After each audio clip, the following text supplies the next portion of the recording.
बिस्मिल्लाहिर्रहमानिर्रहीम। मोहतरम जनाब बुखार शाह साहब, मेरे प्रेस क्लब के काबिल एहतराम मुअज़्ज़ज़ ओहदेदारान, मेंबरान, पेशावर के मेरे सूबा KPK से तमाम पार्टी के यहाँ मौजूद कारकुनान, ख़वातीन, मेरे तमाम सिविल सोसाइटी और सियासी मैदान के अंदर अहम तरीन और मुतहरिक चेहरे, मुअज़्ज़ज़ ख़वातीनो हज़रात, अस्सलामु अलैकुम। सबसे पहले तो मैं बुखार शाह साहब की शुक्रगुज़ार हूँ कि उन्होंने पाकिस्तान भर के जो प्रेस क्लब थे उनका एक हरावल दस्ता बन के मीडिया के फोरम से हिंदुस्तान के यौम आज़ादी के मौके पे प्रेस क्लब पेशावर में हिंदुस्तान की यौम बर्बादी मनाने का फ़ैसला किया। और आज का जो यौम स्याह है, जहां पाकिस्तान भर में मुख्तलिफ़ रैलियां निकल रही हैं, जुलूस बरामद हो रहे हैं, हर सूबे में हिंदुस्तान की इंतहा पसंदी की अक्कासी करते हुए वो तमाम स्टेक होल्डर्स अपने अपने अंदाज से हिंदुस्तानी सरकार, हिंदुस्तानी मीडिया, हिंदुस्तानी समाज, हिंदुस्तानी हुकूमत, हिंदुस्तानी क़यादत, हिंदुस्तान की अफवाज और हिंदुस्तान के तमाम जो उनके कौमी सलामती के अदारे हैं उनकी मज़म्मत कर रही है। वहाँ आज प्रेस क्लब पेशावर में सहाफ़ती बरादरी पाकिस्तान के 22 करोड़ आवाम की आवाज़ बन के कश्मीरियों के साथ इज़हार यकजहती करते हुए मोदी सरकार की स्याहकारियों को बेनकाब करने के लिए यहाँ प्रेस क्लब में इकट्ठे हो के जिस कौमी फरीज़े को अंजाम दे रही है, मैं पेशावर प्रेस क्लब आपको खराज तहसीन पेश करती हूँ। मैं आपको और शौकत यूसुफ़ज़ई साहब आपको और यहाँ की पेशावर की तमाम क़यादत को हमारे मर्ज डिस्ट्रिक्ट के अंदर वहाँ से ये आवाज़ जो यकजहती में तब्दील हुई, अजमल वज़ीर साहब आपकी और सारे सूबे की शुक्रगुज़ार हूँ कि आज आपने कश्मीरियों के ज़ख्मों पे मरहम रखने के लिए जो पाकिस्तान के साथ और कश्मीरियों के साथ अपने उस लाजवाल रिश्ते को मज़बूत बनाने के लिए ये अहम प्रोग्राम तरतीब दिया है। मैं दिल की अथाह गहराइयों से आप सबकी शुक्रगुज़ार हूँ। चूँकि आप देख रहे हैं कि कल हमने 14 अगस्त को वज़ीर आज़म पाकिस्तान की उस विजन और बसीरत की रोशनी में कश्मीरियों के साथ इज़हार यकजहती के तौर पे अपनी आज़ादी को जोड़ दिया। कश्मीरियों की आज़ादी के हसूल तक और वज़ीर आज़म पाकिस्तान ने कल ये साबित कर दिया कि कश्मीर की आज़ादी के बग़ैर पाकिस्तान की आज़ादी की खुशियाँ अधूरी हैं और तक़सीम हिंद का एजेंडा जब तक कश्मीर आज़ाद नहीं होता ये नामुकम्मल एजेंडा है और इस एजेंडे को तकमील देनी है, मुकम्मल करना है तो कश्मीर को उनकी ख्वाहिशात, जज्बात और हकूक़ के मुताबिक जो उनका राइट ऑफ सेल्फ डिटर्मिनेशन है उसके मुताबिक कश्मीर को पाकिस्तान के साथ जुड़ना है। कायद-ए-आज़म मोहम्मद अली जिन्ना को भी यहाँ हमें खराज तहसीन पेश करना है कि आज कायद-ए-आज़म का सिपाही इमरान खान साहब उस पूरे अमल को जिसके लिए ये पाकिस्तान बना था, इस पाकिस्तान को बनाने का मकसद क्या था कि एक साम्राज्य इस्तेसाली निज़ाम के ख़िलाफ़ बरे सगीर के अंदर बैठे मुसलमान जदोजहद कर रहे थे। वो एक अलग शनाख्त चाहते थे और उस हिंदू साम्राज्य निज़ाम के ख़िलाफ़ एक अलग जियोग्राफिकली अपने ख्वाहिशात, अकायद और नज़रियात पे मबनी पाकिस्तान का वजूद चाहते थे। और आपने देखा कि कायद-ए-आज़म और उनके रफ़काकार की लाजवाल कुर्बानियों की बदौलत ये मुल्क वजूद में आया। लेकिन कायद-ए-आज़म ने उस वक्त इस मुल्क को बनाते हुए दो कौमी नज़रिए की बुनियाद रखी थी और दो कौमी नज़रिए में सबसे पहला नारा जो था कि पाकिस्तान का मतलब क्या, ला इलाहा इल्लल्लाह मुहम्मद रसूलुल्लाह सल्लल्लाहु अलैहि वसल्लम। ये एक आइडियालॉजी थी, ये एक आपका दो कौमें मिलके ज्योग्राफिकल लोकेशन की जंग नहीं लड़ रही थी, ये वहाँ दो नज़रियात का टकराव चल रहा था और वो दोनों नज़रियात जो हैं उन नज़रियात में कायद-ए-आज़म मोहम्मद अली जिन्ना का नज़रिया जो आज दो कौमी नज़रिए की जीत है, क्योंकि जिस अंदाज से हिंदुस्तान ने एक सेकुलर रियासत होने का दावा किया था, आज अक़लियतों के साथ जो वहाँ सलूक हो रहा है वो साबित कर रहा है कि उन्होंने जो मुसलमान या अक़लियतें जो उस वक्त हिंदुस्तान के उस यूनिनेशन थ्योरी या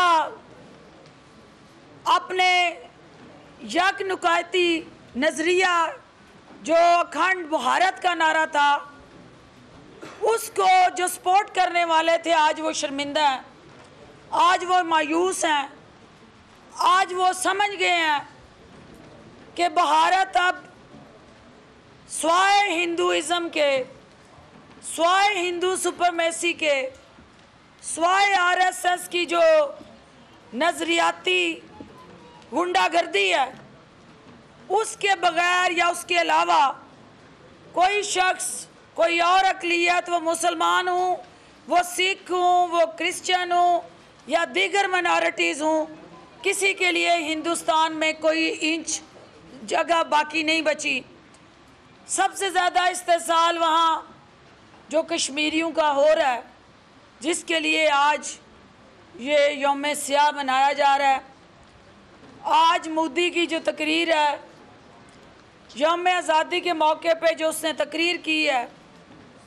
वो आप सब की आंखें खोलने के लिए काफ़ी है। इस खित्ते के अंदर मौजूद ममालिक उन सब के सामने उसने रीजन के अंदर जो अपना सुपरमैन का रोल है उन अज़ाइम की तरफ उसने निशानदेही की है और हिंदुस्तान के अवाम को ये मैसेज दिया है कि now we are one nation under one constitution. तो आज यौम सियाह मना के पाकिस्तान के अवाम आज़ाद कश्मीर में बैठे, जम्मू कश्मीर में बैठे, पाकिस्तान से बाहर बैठे,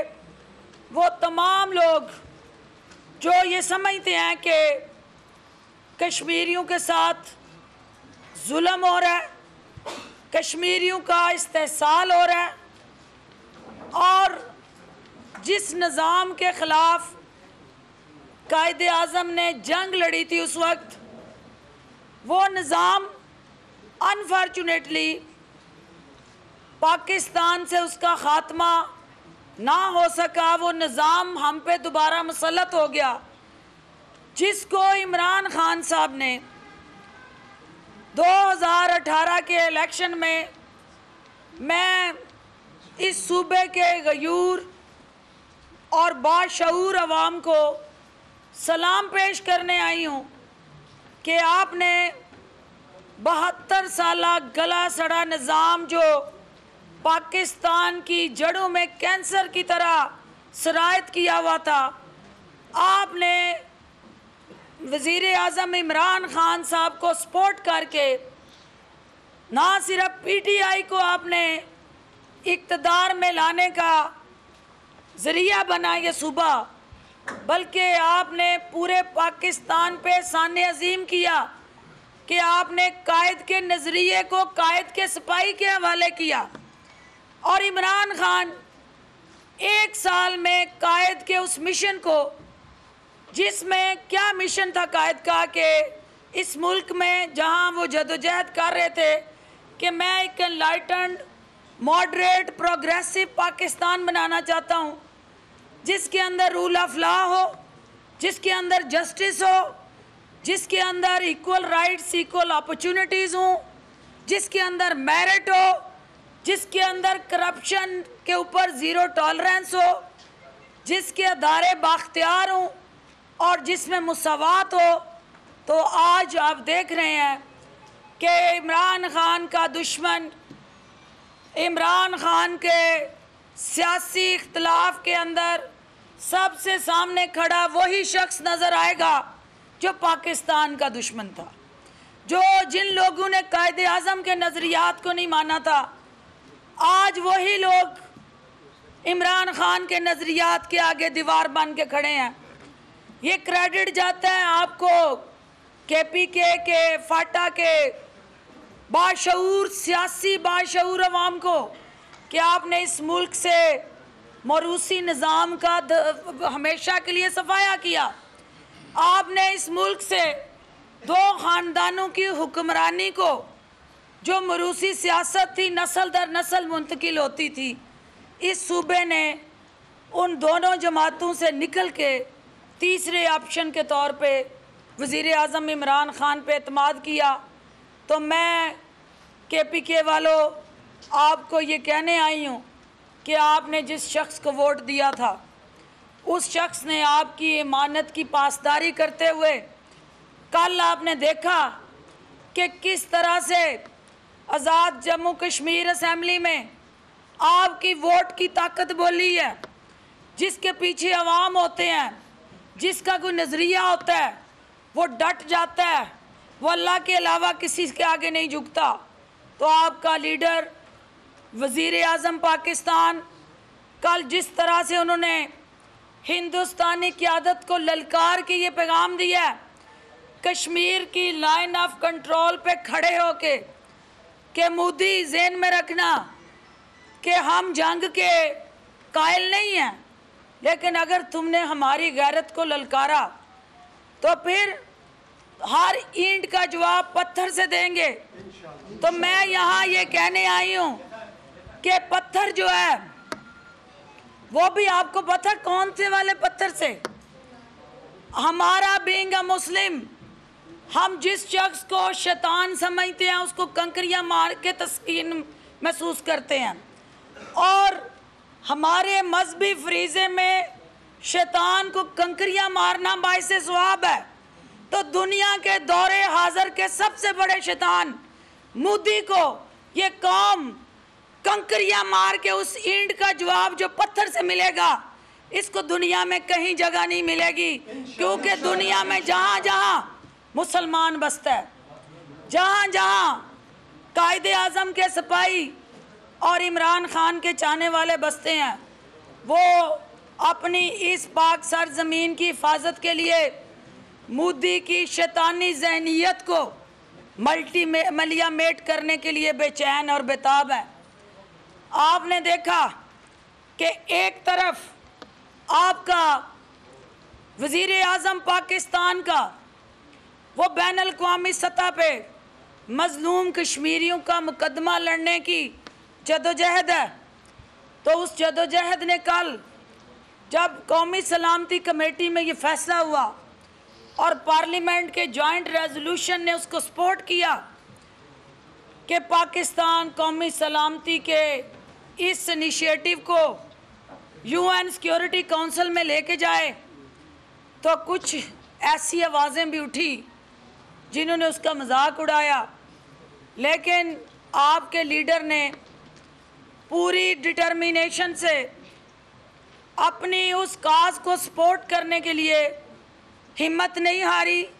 और आज आपको मैं मुबारकबाद देती हूँ कि 5 दिहाइयों के बाद 50 साल गुजर गए, कश्मीरी जद्दोजहद कर रहे थे,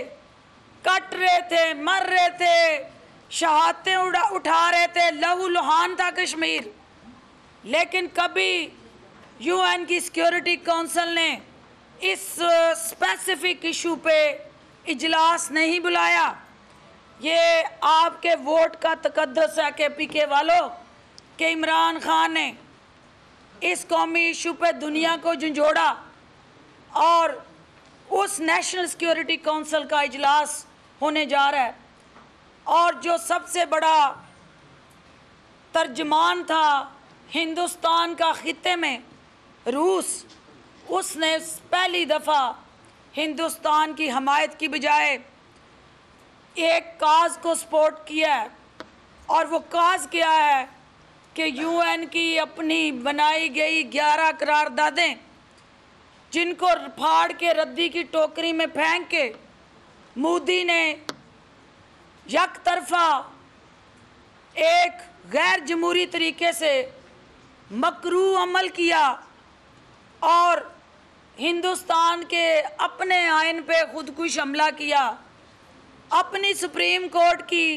फैसलों की उसने तज़हीक की और अल्टीमेटली उस कश्मीर को, मकबूजा वादी को दुनिया की सबसे बड़ी जेल में तब्दील कर दिया। आज हम लैंड लॉक का शिकार पेशावर के मीडिया में, मैं ये कहना चाहती हूँ कि दुनिया के अंदर फ़लस्तीन एक बहुत बड़ा मज़लूम खिता रहा, लेकिन वहाँ भी 11-11 दिन लोगों को भूखा प्यासा नहीं रखा गया। मोदी ने आज 12वां दिन हो गया उन मज़लूम मुसलमानों को ना नमाज ईद अदा करने दी, ना कुर्बानी जैसे दीनी फ़र्ज से उनको सुरखरू होने दिया गया, और बल्कि अब वो वक्त आ गया है कि ये 12 दिन का कर्फ्यू जो है उसने करबला की यादें ताज़ा कर दी हैं, जहां बच्चों को भूखा प्यासा और उन तक खाने की रसाई, अद्वियात की कमी, और यहाँ तक कि कल हम जब हुर्रियत रहनुमाओं से वज़ीर आज़म मिले तो उन मेरी बहनों ने रोते हुए बताया कि ऐसी हामला औरतें जिनको हॉस्पिटल्स की ज़रूरत है, लेकिन वो हर घर के बाहर हिंदुस्तानी फ़ौजी खड़ा है और उनकी हॉस्पिटल्स तक भी रसाई नहीं है। तो आज पेशावर प्रेस क्लब से हम हिंदुस्तान की इस स्याहकारी और मकरू अमल की मज़म्मत करते हैं, और आज यहाँ जो करारदाद हम पास करेंगे वो मजलूम कश्मीरियों के साथ इज़हार यकजहती, और हिंदुस्तान ने जिस अंदाज से ये अपनी आज़ादी वाले दिन पाकिस्तान ने हिंदुस्तान की बर्बादी की यौम स्याह की शक्ल मना के बुनियाद रखी है उस बर्बादी की, क्योंकि हिंदुस्तान ने तमाम अक़लीतों को दीवार से लगा के उस इंतहा पसंदी की सोच को हवा दे के अपने उस आग में बिल्कुल जलने और भस्म होने जा रहा है। पेशावर में मॉब ने खुसूसी बनाए इतलात फिरदौस आशिक आवान प्रेस कॉन्फ्रेंस कर रही हैं।